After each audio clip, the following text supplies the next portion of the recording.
नमस्कार, मी डॉक्टर क्रांतीसागर डोले. मी अमरावती जिल्हा चांदूर रेल्वेला इथे जनरल प्रॅक्टिस करतोय. आज आपण सगळे ज्या विषयावर बोलतोय तो आहे गॅस्ट्रोइसोफेजियल रिफ्लक्स रोग आणि लॅरिंगोफेरेंजियल रिफ्लक्स यांची कारणे आणि लक्षणे.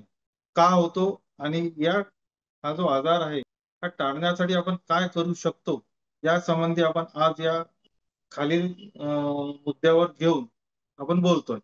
तर गॅस्ट्रोइसोफेजियल रिफ्लक्स रोग म्हणजे GERD ही अशी अशी स्थिती आहे, की त्यामध्ये पोटातलं जे पोटातलं जे आम्ल आहे, वारंवार अन्ननलिका म्हणजे इसोफेगसमध्ये येतो आणि लॅरिंजिओफॅरिंजियल रिफ्लक्स ही जी स्थिती आहे, यामध्ये आम्ल गळ्यात आणि आपल्या बोलायच्या पेटीमध्ये म्हणजे व्हॉईस बॉक्समध्ये येतो.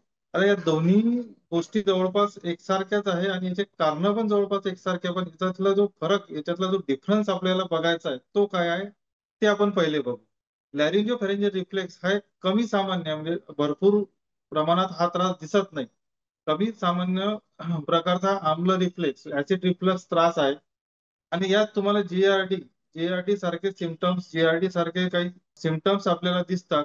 आणि सामान्यतः मध्ये काय होते, की अन्ननलिकेच्या खालचा भाग जो प्रभावित होतो, म्हणजे गॅस्ट्रोइसोफेजियल रिफ्लक्स रोग आणि लॅरिंगोफॅरिंजियल मध्ये जो आपल्याला डिफरन्स जो बघायचा आहे, तर मध्ये काय होतं, की अन्ननलिकेचा म्हणजे इसोफेगसचा जो शेवटचा भाग आहे, अन्ननलिकेचा जो खालचा भाग आहे, तो सगळ्यात जास्त बाधित होतो आणि या प्रभावामुळे काय होतं, की तिथे एक जळजळ, एक रिफ्लक्स सारखं किंवा जळजळ छातीत दाटल्यासारखे असे काही सिम्प्टम्स येऊ शकते. तर लॅरिंगोफॅरिंजियल रिफ्लक्स हा जो आहे, हा गळ्यातल्या वरच्या भागामध्ये, उच्च भागामध्ये होतो आणि काही लोकांना काय असू शकते, की आणि लॅरिंगोफॅरिंजियल रिफ्लेक्स हे दोन्ही लक्षणं एकत्र आढळू शकतात. तर आणि लॅरिंगोफॅरिंजियलची कारणं आपल्याला बघायची आहे. कारण जे बघायचं आपल्याला, हे शारीरिक कारणे असू शकते किंवा आपल्या जीवनशैली संबंधित आपण जे जीवनशैली जगतो, आपला जो रुटीन आहे, त्या जीवनशैली संबंधितही काही घटकामुळे होऊ शकतो. सर्वात सामान्य शारीरिक कारण म्हणजे अन्ननलिकेच्या खालच्या भागाच्या मांसपेशी दुर्बलता. म्हणजे काय होते, की पोट आणि अन्ननलिकेचा जो शेवटचा भाग आणि पोटाचा जो सुरुवातीचा भाग आहे, या भागामध्ये एक मांसपेशीचा एक वॉल असतो, जो बाधित होऊ शकतो. त्या कारणामुळे जो ॲसिड जे पोटामध्ये बनताय, आम्ल जे पोटामध्ये बनताय, हे आपल्या अन्ननलिकेच्या भागामध्ये येतो आणि त्यावेळेस आपण ची लक्षणं म्हणू शकतो. तर एक कारण म्हणजे आपलं मांसपेशीची दुर्बलता आणि हेच जर ॲसिड पुन्हा गळ्यापर्यंत आलं, तर त्याला आपण लॅरिंजिओफॅरिंजियल रिफ्लक्स म्हणतो.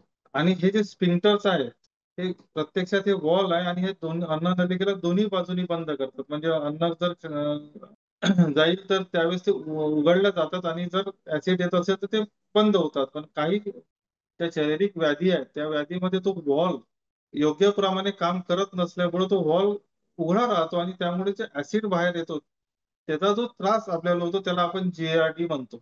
आम्ल रिफ्लक्स तेव्हा होते जेव्हा मांसपेशीची वॉल दुर्बलता असतो आणि पोटातलं आम्ल मागे जाते. आणि लॅरिंगोफॅरिंजियल हा रिफ्लक्स केव्हा होतो, की जेव्हा मांसपेशीची वॉल दुर्बल असतो आणि आम्ल वरच्या दिशेने जातात. या परिस्थितीसाठी इतर शारीरिक कारणं म्हणजे हायटिस हर्निया.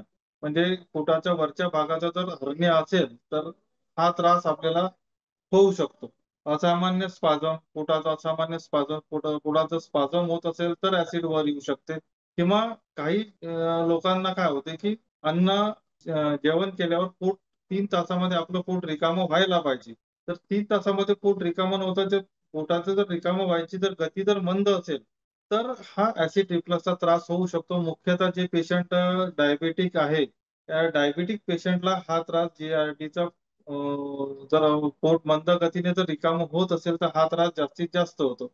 अनेक घटकांमध्ये वॉल्व प्रभावित होऊ शकतो आणि त्यात ढिला होऊ शकतो. जसे काही औषधं आहेत, ते काही औषधाच्या साइड इफेक्टमध्ये पण वॉल्व्स थोडेसे निकामी होतात आणि हे करतात आणि अनेक खाद्यपदार्थ, पेय जसे कोल्ड ड्रिंक्स आहेत, चॉकलेट्स आहे, मद्यपान आहे, याही गोष्टीचे जास्त सेवन केल्यामुळं ते व्हॉल्व्स बरोबर काम करत नाही. त्यावेळेस मग पण जी-आर-डीचा हा त्रास होऊ शकतो.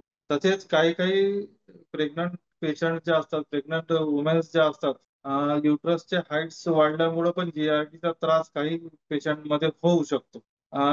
काही-काही आपल्या सवयी असतात. आपण कधी-कधी जास्त जेवण करतो किंवा उशिरा जेवण करतो किंवा जेवणामध्ये अनियमितता नसतात किंवा आपण जेवणानंतर लगेच झोपी जातो. तर याही पेशंटला आपल्याला जी-आर-डी किंवा लॅरिंगो-फॅरिंगल रिफ्लेक्सचा त्रास होऊ शकतो. जी-आर-डी आणि लॅरिंगो-फॅरिंगल रिफ्लेक्सचे लक्षण एकमेकांना ओव्हरलॅपही होतात. म्हणजे मी मगाशीच तुम्हाला सांगितलं, की हे दोन्ही डिसीज जवळपास एकसारखेच आहेत आणि या दोन्ही गोष्टीचे लक्षणं जवळपास एकसारखे होतात. प्रौढ रुग्णांना जी-आर-डी किंवा याची लक्षणं अनुभवायला मिळतात. जसे जळजळ करणे, म्हणजे एकदम छातीमध्ये जळजळल्यासारखं होणे, डगारा येणे, वारंवार गळा साफ करणे किंवा खोकला येणे, अतिरिक्त बलगम तयार होणे, हाही जी-आर-डीचा एक लक्षणच आहे. कधी-कधी आपल्याला एक ॲसिडिटी सारखा जो त्रास आहे, जी-आर-डीचा जो त्रास आहे, त्याच्यामध्ये आवाज बदलणे, गिळण्यात अडचण होणे, यासारखाही त्रास आपल्याला जाणवू शकतो. जे-आर-डी आणि लॅरिंगो-फॅरिंगल इफेक्ट एकत्रही येऊ शकतात. तरीही काही लोकांना फक्त या स्थितीमधलं एकच लक्षण असू शकतात. जर आपल्याला आठवड्यातून 1-2 वेळा जर असे लक्षण येत असल्यास आपण आपल्या डॉक्टरांची मदत घेण्याचा विचार करावा, त्यांचं ट्रीटमेंट घ्यावं, यावर योग्य ते व्यायाम आपण करावे. आपल्या जेवणाच्या वेळा नियमित ठेवाव्या. जेवण आणि आपल्या सवयीमध्ये आपल्याला थोडासा बदल करावा लागणार. आपण जे औषधं घेतोय, त्या औषधामुळे आपल्याला असा त्रास होतोय का? किंवा असे लक्षणं येते आहे का? असं आपल्याला बघावं लागेल. आपल्याला या कारणासाठी आपल्या फिजिशियनला अ, योग्य तऱ्हेने सल्ला घेऊन त्यांचं योग्य ते मार्गदर्शन घ्यावं लागणार आणि या आपल्या या रोगांचं म्हणजे जी-आर-डी आणि गॅस्ट्रोफॅरिंजियल रिफ्लेक्स, जी-आर-डी आणि लॅरिंगो-फॅरिंजियल रिफ्लेक्स.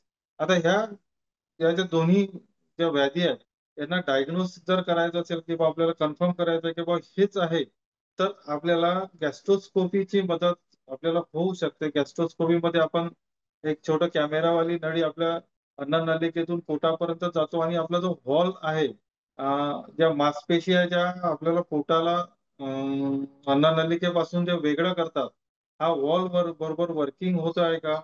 आपलं ॲसिड वर येत आहे का? हे आपल्याला बघता येईल आणि जर आपण ट्रीटमेंट संबंधी जर आपण याचा विचार केला किंवा याच्यावर उपचारावर जर आपण विचार केला, तर असं आहे की यामध्ये आपला व्यायाम हा सगळ्यात महत्त्वाचा आहे, की आपण योग्य प्रमाणे व्यायाम करावा. आपली दिनचर्या, आपलं रुटीन एकदम योग्य ठेवावं. आपल्या जेवणाच्या वेळा ह्या नियमित असल्या पाहिजे. जेवण आपलं वेळेवर असलं पाहिजे. बाहेरचं जंक फूड्स, बाहेरचं तळलेलं अन्न हे कमीत कमी असलं पाहिजे. हॉटेलिंग कमीत कमी असलं पाहिजे. जी-आर-डी आणि फॅरिंजियल रिफ्लक्स ही अशी एक स्थिती आहे ज्यामध्ये पोटातला आम्ल वारंवार इसोफेगसमध्ये जाते. लॅरिंगो-फॅरिंगल रिफ्लेक्स ही अशी स्थिती आहे ज्यामध्ये आम्ल गळ्यात आणि आवाजाच्या पेटीमध्ये जाते. लॅरिंगो-फॅरिंगल रिफ्लेक्स हे कमी सामान्य आम्ल रिफ्लेक्स आहे. त्यात तुम्हाला जी-आर-डी प्रमाणे जळजळ किंवा आम्लपित्ताचा अनुभव येऊ शकत नाही. जी-आर-डी सामान्यतः अन्ननलिकेच्या खालच्या भागाला प्रभावित करते, तर लॅरिंगो-फॅरिंगल रिफ्लेक्स गळ्यातल्या उच्च भागामध्ये पोहोचते. काही लोकांमध्ये लॅरिंगो-फॅरिंगल रिफ्लेक्स आणि जी-आर-डी हे दोन्ही लक्षणं असू शकतात. पण इतरांना फक्त लॅरिंगो-फॅरिंगलचेच लक्षणं असू शकतात. जी-आर-डी आणि लॅरिंगो-फॅरिंगल रिफ्लेक्सचे कारणं शारीरिक आणि जीवनशैली संबंधी घटकांमुळे असू शकतात.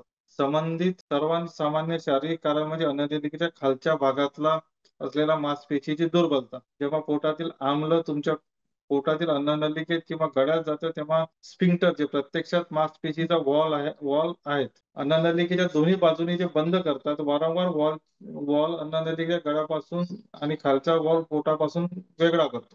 आम्ल रिफ्लक्स तेव्हाच होतो जेव्हा खालच्या मासपेशीच्या वॉलची दुर्बलता होते. म्हणजे खालचा जो मासपेशीचा जो वॉल आहे, त्याच्या दुर्बलतेमुळं आपलं ॲसिड रिफ्लेक्स होऊन जी-आर-डीचे लक्षण आपल्याला जी-आर-डीचे लक्षणं होऊ शकते.